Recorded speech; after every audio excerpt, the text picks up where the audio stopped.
Vocês sabem que nós estamos utilizando o livro de Gálatas, já faz algum tempinho que nós estamos em Gálatas. E vamos continuar algum tempinho, porque vamos estudar o livro inteiro. Então estamos ali no capítulo 4 de Gálatas. Ontem eu li esse texto completo, Gálatas 4, de 12 a 20, e entendemos, e eu vou fazer aqui uma rápida introdução, eu diria assim, do que eu falei ontem para a gente entrar na conversa de hoje. Vou tentar ser muito rápido aqui. Nós entendemos que as nossas relações, elas são afetadas pela religião ou pela fé em Cristo Jesus. Vamos nos lembrar que Paulo ele está escrevendo aos Gálatas porque eles estão sendo influenciados por um grupo de pessoas chamadas judaizantes que desqualificaram a pregação de Paulo, e Paulo prega o quê? O Evangelho de Jesus Cristo, genuíno, com certeza, e eles apresentam aos Gálatas, esse grupo, uma religião, uma mistura de judaísmo com evangelho, uma bagunça danada. E o que acontece é que essa religião que entra dentro da igreja lá em Gálatas já causa vários problemas, entre eles essa questão, as relações começam a ficar complicadas. Olha que interessante.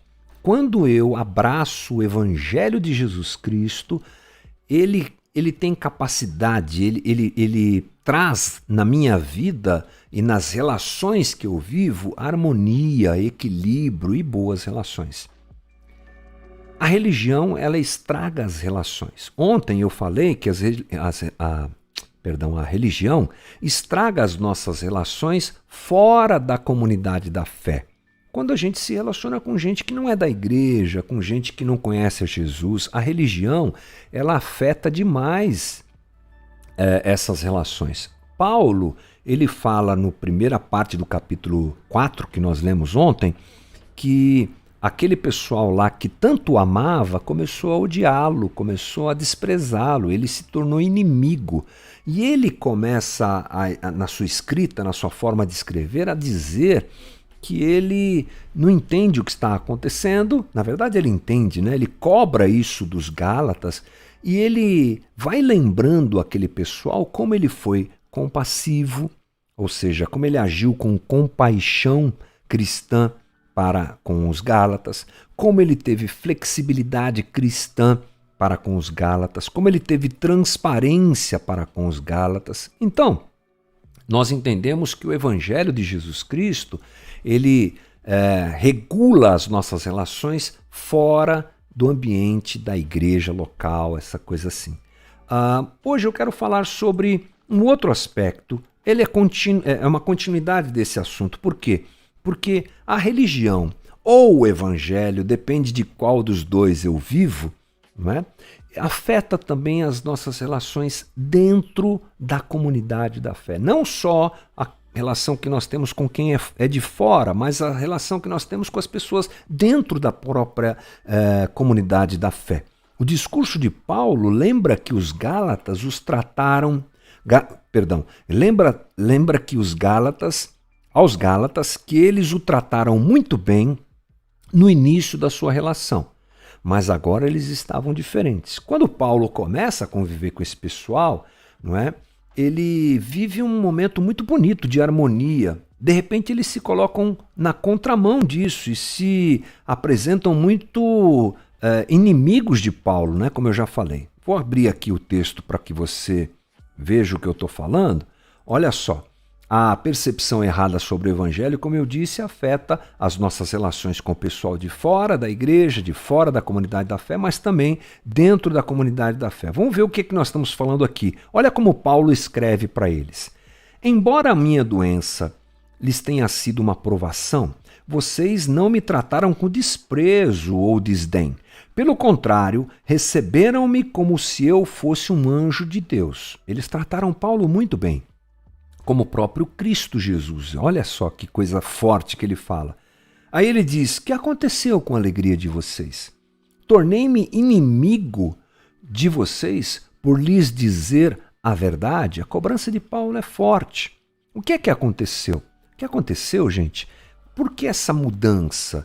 Porque eles amaram a Paulo, receberam tão bem a Paulo, cuidaram de Paulo e agora a coisa mudou. Porque saiu o evangelho da graça e entrou a religião do mérito, a religião da autossalvação. A graça deu lugar à lei, o amor deu lugar à regra. A graça imerecida foi substituída pelo mérito humano. E sem dúvida, esse caminho, que é o caminho da religião, ele conturba as relações dentro de uma comunidade. Agora Paulo, que antes era tão amado e cuidado por ele, se tornou inimigo. O caminho da religião, com certeza, afeta a nossa relação com as pessoas dentro da igreja local. Sabe por quê? Primeiro, porque esse tipo de situação gera um sentimento de superioridade. É isso mesmo. Paulo agora, ele não era mais bem visto. Paulo, que apresentou o evangelho real a eles, aquele que não exige esforço para ser vivido, porque ele é dado a nós por graça, né? Ele exige um esforço pós-salvação. Eu não me esforço para ser salvo, porque a salvação vem pela graça e nenhum mérito eu tenho nisso. Mas depois de ser salvo, eu preciso ter minha vida transformada. Quem entende que se aproxima de Deus por mérito próprio, sempre vai se achar superior aos outros. Pense comigo, uma religião. Religião, já entendo quando uso esse termo que não estou me referindo ao evangelho.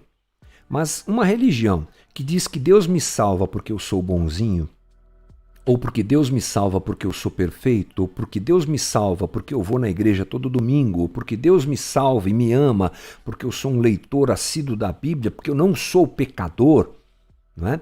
Uma religião que prega isso, ela prega superioridade.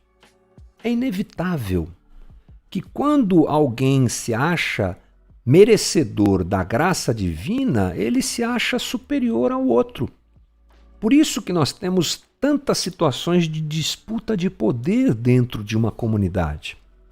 Uma igreja que não entende o que é o evangelho da graça sempre terá em seu meio problemas com poder, planos de poder, projetos de poder, situações em que a igreja não é vista como manifestação do reino de Deus, mas como um instrumento de controle, de abuso e até mesmo de hierarquização excessiva, irreal, que tem a ver com aquilo que os homens pensam, não com aquilo que Deus pensa.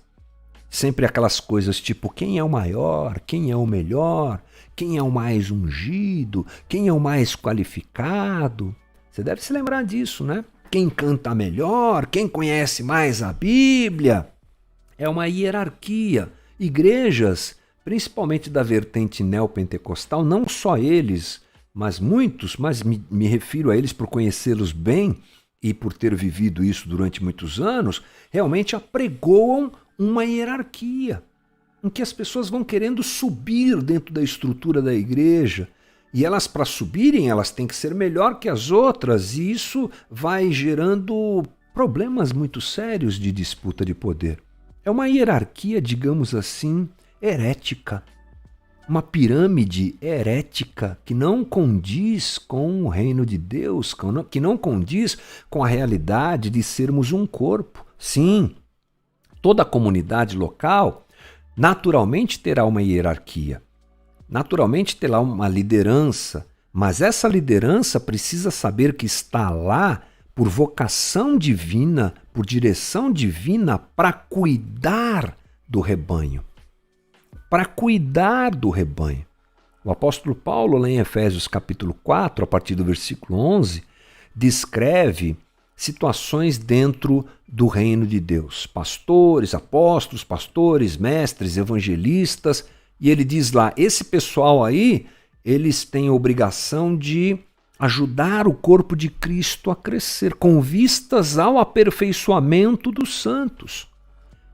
Então, isso desmonta essa ideia de que alguém é superior ao outro. Somos todos irmãos em Cristo. E aquele que tem maior responsabilidade ou maior visibilidade tem maior responsabilidade. E dentro da religião, isso não é percebido. E sim, o poder humano é que atrai essa coisa toda. Né? Perde-se a essência do Evangelho e se esquece que somos todos iguais, é o corpo de Cristo. O único que sobressai é o próprio Cristo, é o cabeça. Olha o que o próprio Paulo diz em Efésios 4,14. O propósito é que não sejamos mais como crianças, levados de um lado para o outro pelas ondas, nem jogados para cá e para lá por todo vento de doutrina e pela astúcia e esperteza de homens que induzem ao erro. Antes, seguindo a verdade em amor, cresçamos em tudo naquele que é o cabeça, Cristo. Dele todo o corpo ajustado e unido pelo auxílio de todas as juntas cresce e edifica-se a si mesmo em poder? Não. Em amor, na medida em que cada parte realiza a sua função. O Evangelho de Jesus Cristo, genuíno, o Evangelho da graça, ele diminui. Eu não vou dizer que ele elimina, porque sempre existem problemas, porque onde tem gente tem problema, onde tem pecadores tem problema, e a igreja é lugar de pecadores, né? Então eliminar, eu diria que é um absoluto impossível, mas ele coloca as pessoas para conviverem, não é? E isso é muito saudável. A outra coisa que o evangelho genuíno nos faz vencer e que a religião, na verdade, impulsiona é o egocentrismo, como está na tua tela aí. A religião nos impulsiona a valorizar o eu e não o Cristo. Isso afeta nossas relações dentro da comunidade da fé.